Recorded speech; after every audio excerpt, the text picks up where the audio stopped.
Well, I'm pleased to say I'm joined by Rob now. Rob, welcome. Hi. Who's this? This is lovely Chip.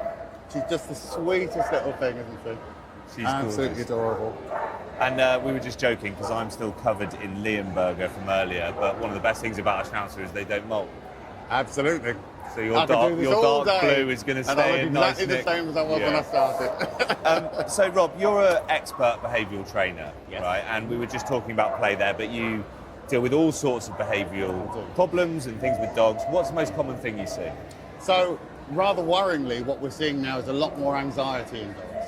And I think it's because we kind of have got to a situation now where we try to be our dog's best friend, which is great, but sometimes what they need is a parent, somebody that they can feel safe with. And sometimes in trying too hard to be their friend, we forget that we've got to help mentor them as well, so they can end up quite insecure. So I'm seeing a lot more anxiety in dogs. We've seen this in our children now. Our children are also a lot more anxious, and sometimes they just need more guidance. That's really interesting. Like you touched on an important point there. There's more anxiety in general, we think, Yes, in humans, and I think dogs are feeding off that. Yeah, of course, if you've got a dog who's with an anxious owner, the dog is going to become more anxious too. And so because the dog becomes more anxious, the owner becomes more anxious, and round it goes. But the dog starts to feel, well, I haven't got anyone to tell me how to behave. So what I'll need to do is get out of here. So we see lots of dogs then who the owner has real problems with. So how do you go about working on those problems if you've got anxious dog, anxious owner? So the first thing I want to do is look at the relationship between the owner and the dog. What is it you're saying to each other, and how can we change that? And sometimes, ironically, bearing in mind I'm a dog trainer, the first thing I have to do is start working with the owner. Okay, we need to build your confidence so that you can then convey that onto the dog.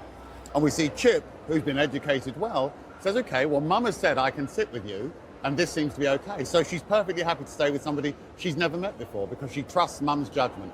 Yeah. So she's so confident in her own skin that she says, if Mum says this is the right thing to do, it must be. Yeah, that connection between dog and owner is so important. And we're sat here in the middle of Discover Dogs. So there's over 200 different breeds. Yeah. And there's a lot of people here who have their own dogs. But we were chatting earlier about that disconnect potentially between the dog and the owner and the lifestyle situation. 'Cause it's not just one dog fits all, is it?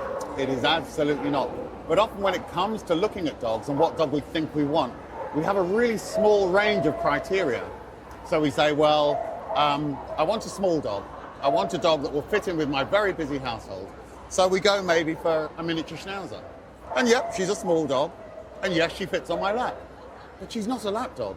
She's a dog bred to work and do stuff. And so they very quickly get really bored and frustrated. And the owner thinks the problem is the dog. You say, no, it wasn't the right breed for you. You wanted a dog that will be largely sedentary and not want to do stuff.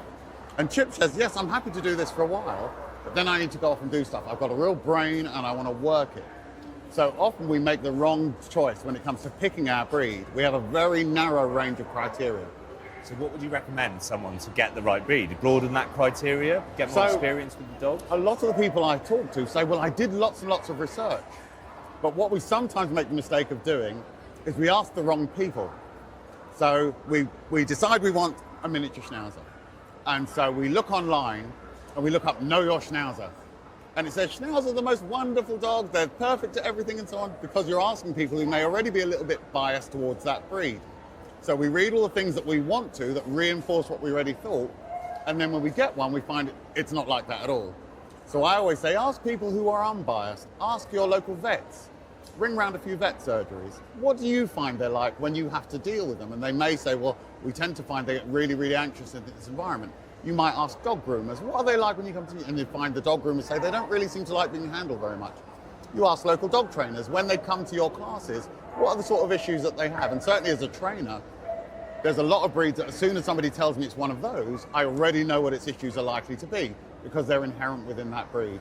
So maybe look a little broader than all the things that are already biased towards a particular type of dog. And this is a great place to do that because we've got really knowledgeable owners and pretty much every breed in the world. Rob, thank you so much. Enjoy the rest of the day. Pleasure to talk to you. Thank you, Chip.